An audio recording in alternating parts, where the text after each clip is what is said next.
না না আমার জননীরা, আমরা আমাদের পিতার এত সুন্দর ফুলের বাগানকে ছেড়ে আমরা কোথায় যাব না মা। আমরা যদি আমাদের পিতার এত সুন্দর ফুলের বাগানকে ছেড়ে যাই, তাহলে সুন্দর ফুলের বাগানকে কে রক্ষা করবে? এর জন্য কোন চিন্তা করো না বাবা। এই ফুলের বাগান রক্ষার জন্য আজ আমি 2 জন বানর নিযুক্ত করেছি। কোথায় কোথায় বন্য পশু বানর?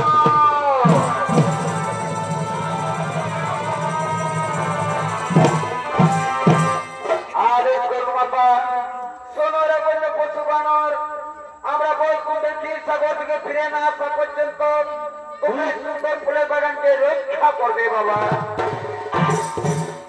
এই আমার আপনার একটা স্ত্রী ভাই যে এরপরে আপনি আসুন বাবা, এরপরে আপনি আসুন।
তারা ফুলের বাগান থেকে জানা করে ফুলের বাগান ছিঁড়ে ফেলে তছনছ করে দিচ্ছে। ওই দিক থেকে শ্রী হিতা মহাশয় বলছে,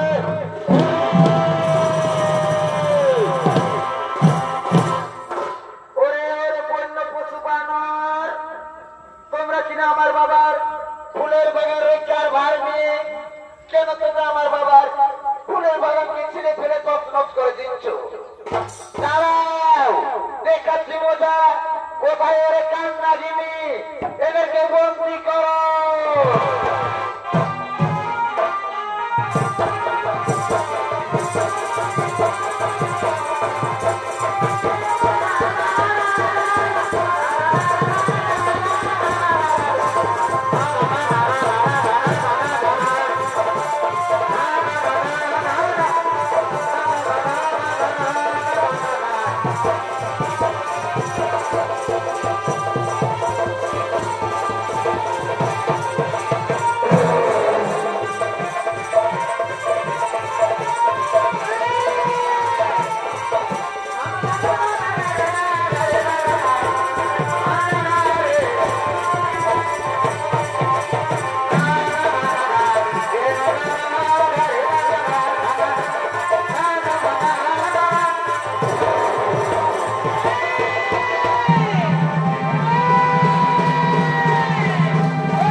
বাবা ভোলা মহেশ্বর তাদেরকে তিনি আজ ক্ষমা করে দিলেন, তাদেরকে তিনি আজ ক্ষমা করে দিলেন।